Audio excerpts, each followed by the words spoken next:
I just wondered, McFly playing the O2 for the first time. Yeah. What does that feel like when you say it out loud? We're playing the O2 for the first time. What are the sensations you feel when you say that? Well, I thought we'd already played it. Forgot that we hadn't. So was Wembley. Well, we played it as McBusted, but we never headlined it as. We never played it as McFly. So it's for our kind of return to playing again and being a band again. It felt like the appropriate venue, the one in London that we've not played. It is a bit daunting. We were there yesterday doing some filming, and it's a big old space to fill. So that's a little bit daunting. I haven't actually thought about it till you asked me. No. I haven't thought about it. Now I'm anxious. Well, I mean, does it feel as a return that you're making a real statement by playing there? Because it feels very much like a statement. Yeah, I guess you've got to be ballsy sometimes. It's like, right, come on guys, let's do this. But to be perfectly honest, it was like 5 months ago. Our manager, we were in a hotel room together, and you could feel something was brewing, something was about to happen, and our manager was like, guys, I've booked the O2 in November. Who's in? And it was like, okay, let's do this. And it's just enabled us to commit to it. And that came from nowhere. that's how he feels about it. It induces anxiety. No, we're all good. We're all good. Yeah, so it's yeah. Yeah, the decision was made for us. Someone just booked it and said, "Are you gonna turn up?" And we all said yes. So in that case, that begs the question: if someone hadn't booked it and said, "Right, you're doing it," would you have ever have thought about playing it? Would you have ever dared about thinking playing? Like, It's not a job to make that cool, is it? That's other people's risk, not ours.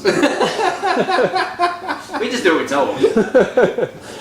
and earlier on, Tom, you mentioned that you felt like, I think you spoke perhaps behalf on the band, I don't know, but you said you felt like there was a void in your life and in perhaps your lives during the hiatus. What was that like? Was it every day that you felt that there was a kind of part of you missing? Or did it kind of come to you sort of in waves now? Well, I think it's been 3 years. Personally, for me, the first 2 years, the first year was the toughest. And then I think after a couple of years, I kind of made peace with it and tried to accept that there was nothing I could do about it. Just stop trying to force the issue and just hope and believe that it will happen. So yeah, that's me personally. Yeah, I feel like it's been a real emotional journey, but I'm sure for all of us.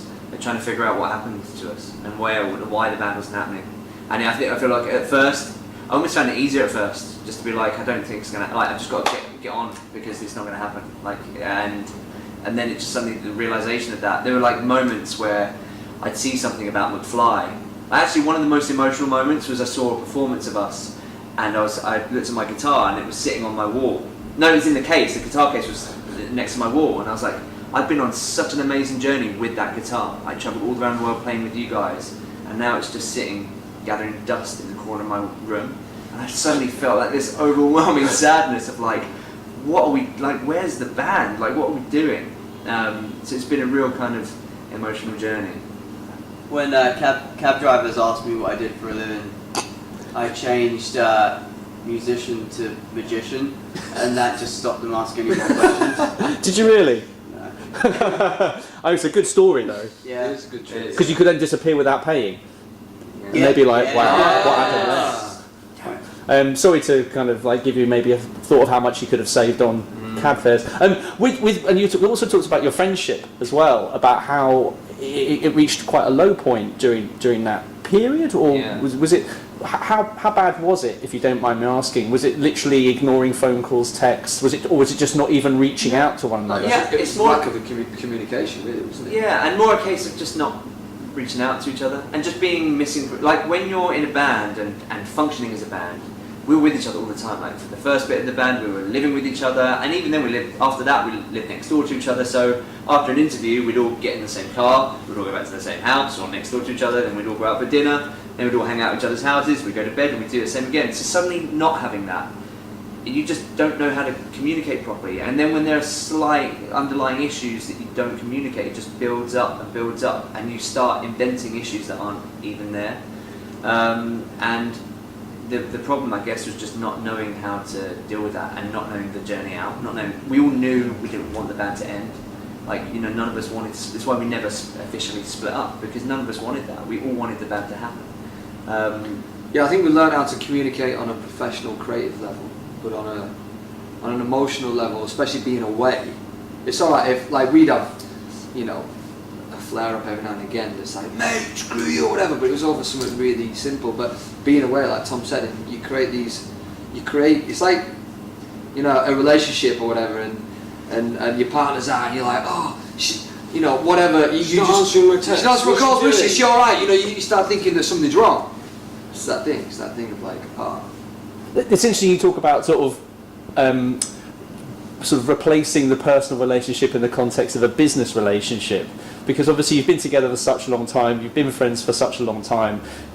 Was that the turning point? Was understanding that you could talk to each other in a kind of business capacity without wanting to sound too sterile? No, it's never been. The word business has never been kind of relevant to us. I think it was more that we'd only ever known one thing.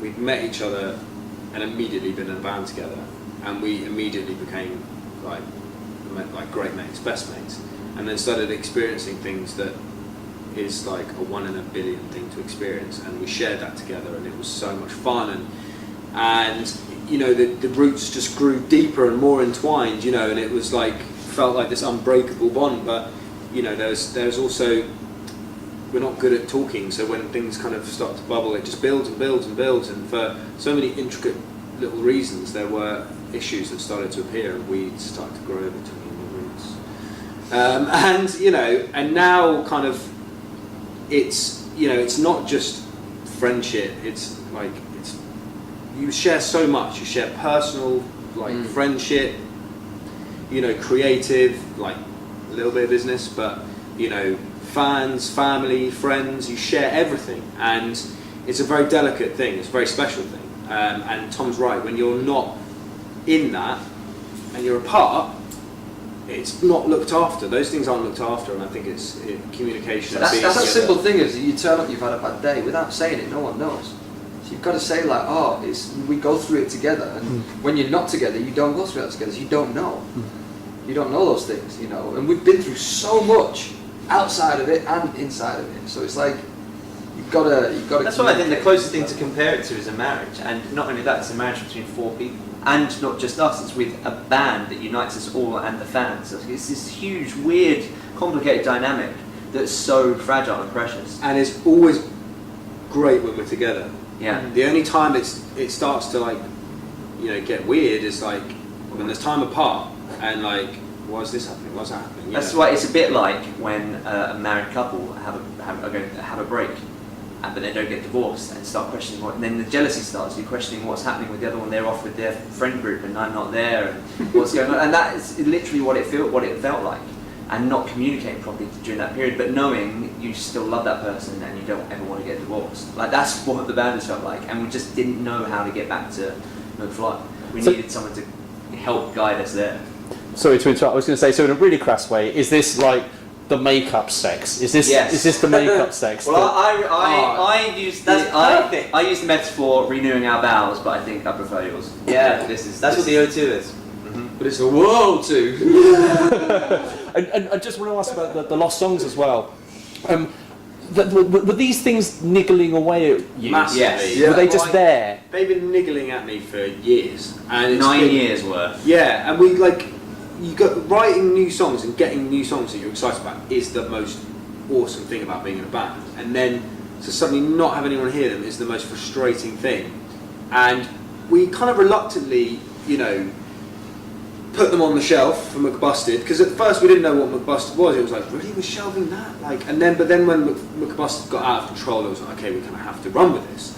And then after 2 and a bit years of that, McBusted finished, and those songs still were on the shelf collecting dust, and it was this really frustrating thing. And you know, McFly was happening. It was just like, they're gone, and that added to the whole kind of pain of it all. And now coming back and putting the O2 in the diary officially means we're a band again, spending more time together, the discussion of the songs come about, totally excited about them again, start listening to them again, let's put them out, like how we put them out, let's tell the story and let the fans kind of see the evolution of the band. And also, I think like realising that one of the blocks that I've had, like about like making the next album, have been not putting out these songs has been one of those blocks. Because I feel like we put so much of our passion and creative energy into making those songs that we just for one reason or another never put out, and it's really difficult to be motivated to write the next McFly album until we give those songs the life that they deserve. And I think we only just realised that, like, and why it feels so perfect now to be putting these songs out and then drawing a line behind them so we can move forward. And when you were listening back to them, do you think, God, these guys were good? Yeah. What happened to these tracks? Yeah, and they've literally been lost in the sense that I didn't even have half of these songs. I hadn't even been able to listen to them. So it's been a rediscovery for myself. Being like, I remember writing that, and why didn't we put that out? What were the reasons why? And it's such a shame. And why it's so just perfect that now we can. Like, and the music, the way that people consume music now through streaming services and stuff, it just lends itself for us to be able to put these up once a week. For people to have and to listen to, and then so I feel like the next 10 weeks leading up to the O2 show is going to be like the fans going on the journey of the last 9 years for us.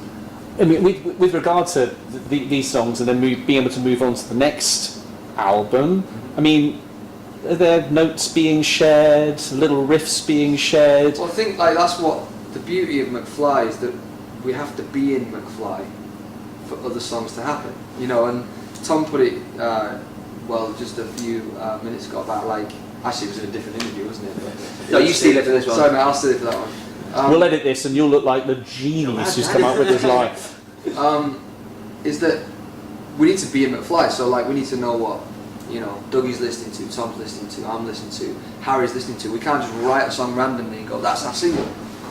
And we've not been McFly for a while, so this is kind of our first day back at work. I mean, there are definitely, like, there's always seeds of ideas. Well, there's- You think, yeah. I've got this idea I want to show, like, we've been to having gauge.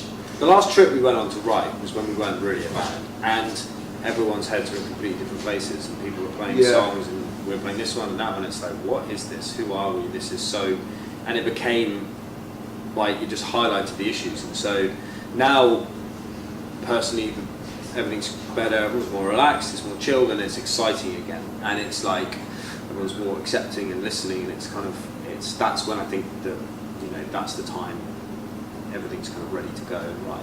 So what are your inspirations then? What have been your inspirations recently that have got those creative juices Pretty much just gushing? always goes back to, like, mate, you listened to the Beatles recently? Honestly, it does. There's And, loads like, of- I think that's the interesting about, you know, being a band where there's not like one songwriter. Like you said, a kind of, you know, everyone's influences come together, and that goes back to like the stuff we listened to growing up, and that's the stuff that makes McFly special. And We then all have a love for classic songwriting as well, like Yeah. just good, like, guitar, pop, rock music, like classic songwriting. And I think, you know, in the past 10 years particularly, maybe like a lot of that's kind of been lost, we feel, in music. So we're looking forward to writing songs that are bred from like four guys and friendship and like personal experiences from instruments, and like, and that's the kind of the best form we feel of music. and not trying to conform. I feel like what I loved about McFly when we first started releasing music and writing music was we weren't trying to conform to what, like, no, people weren't, the radio didn't sound like Five Colours in a Hair and Obviously and those kind of songs. It was just that, but that was us, and we weren't trying to be anything apart from the songs that came naturally. And I feel like actually having this gap allows us to just do that and discover what band we are. And just finally, the O2 goes well. Let's just say it goes well, right? It's a given. Let's hope. How likely would a tour be? I mean, how would you feel about going on tour now that you have family commitments perhaps you didn't have previously? I mean, would you be looking forward to a tour, or not getting up at 4 a.m. I kind of feel like touring is it's an inevitable part of being in a band, and it's something that we all love. Like, touring in the past for us has been the thing we look forward to the most, and something I can't wait to show my kids what that's like. Like coming down to the venues and hanging out and seeing catering in the dressing room and coming on stage for sound check. Like, that's going to be an amazing new experience for us all who have kids. And, you know, performing live in front of your fans is the best experience ever, with your best friends on stage. Like, you cannot beat that experience. And so I can't wait for that. But the O2 first. Does everyone feel the same Yeah, about tours? 100%. Like, that's why we've not butted in. yes. I speak for all. Ditto. Gents, thank you for your time this morning. Congrats. Thank you so much. We appreciate it. Thank you.